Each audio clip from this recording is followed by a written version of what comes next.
Yes, for too long we've utilized the USD 260 has utilized the Hayesville pool for our at-home swim meets for our athletes for swim and dive. And we've had to utilize the DRC for swim practices for the swim and dive team, boys and girls, as well as for our second graders swim school that they all get to go through. And these are fantastic opportunities. We're blessed to have the opportunity to use the DRC in this manner.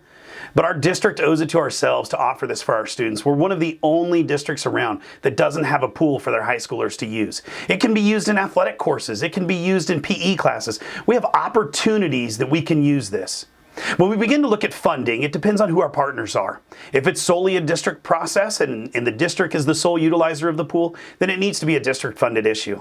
But if we partner with the community, if we partner with the city, if we partner with the DRC in any sense, then we need to look at the funding. What's the utilization per group? And the funding needs to be appropriate to that.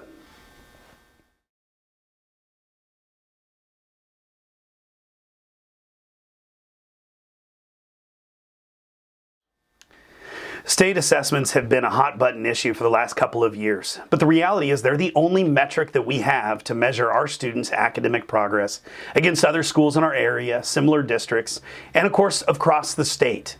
It is the tool that is used by everybody to grade how we're performing, so we have to participate in them.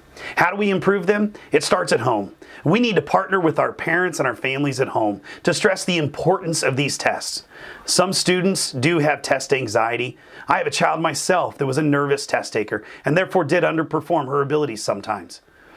But we have to address that. We have to understand that. And that is part of the students, but it's not all of them.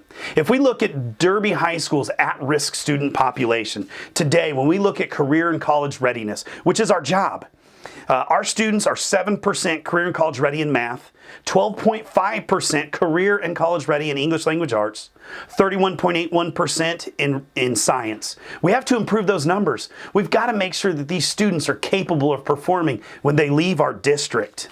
The last comment that I have is IEPs. We do have some federal standards. If a student's on an IEP, then we have to put them in the least restrictive environment.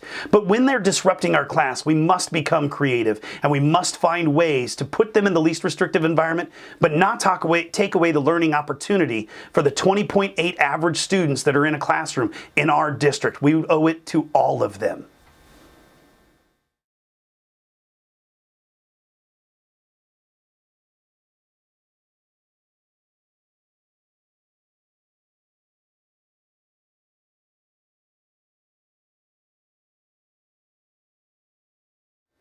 So this is one of the biggest comments or questions that I've had as I've gone through our community talking to stakeholders, a lot of them in their own personal homes. The community is invested in this question.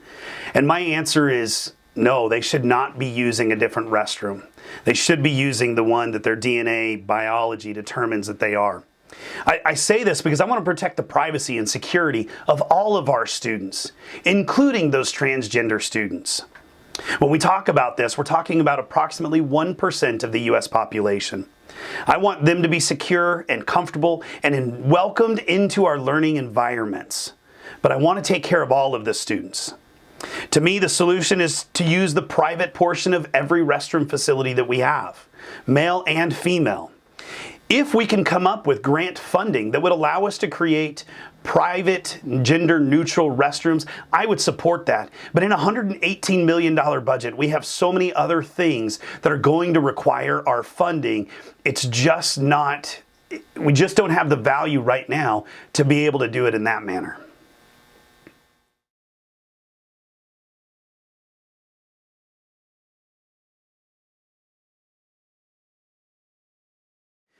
As society continues to change and grow, we're seeing mental health issues on the incline. I think, again, part of this goes back to positive family values. We need to get the families back involved with our students. Transparency is key. In addressing the needs that do exist inside the district, I think we need to work with organizations like WSU, Newman and Friends, who have programs for mental health.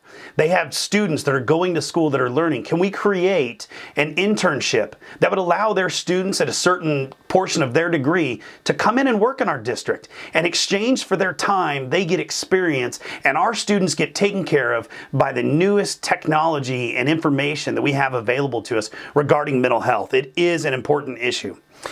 We need to look at our budget. We have a $118 million budget. And while I think the district has done a phenomenal job with it, I still believe that every organization owes it to themselves, and especially when it's tax funded, to the stakeholders and the taxpayers to look for more efficiencies in the organizations. Are there ways that we can cut costs? Are there ways that we can free up money to be able to allow for more expenditure, more staff, and more training to help our students with the very crucial mental health needs that they're going through at prime ages?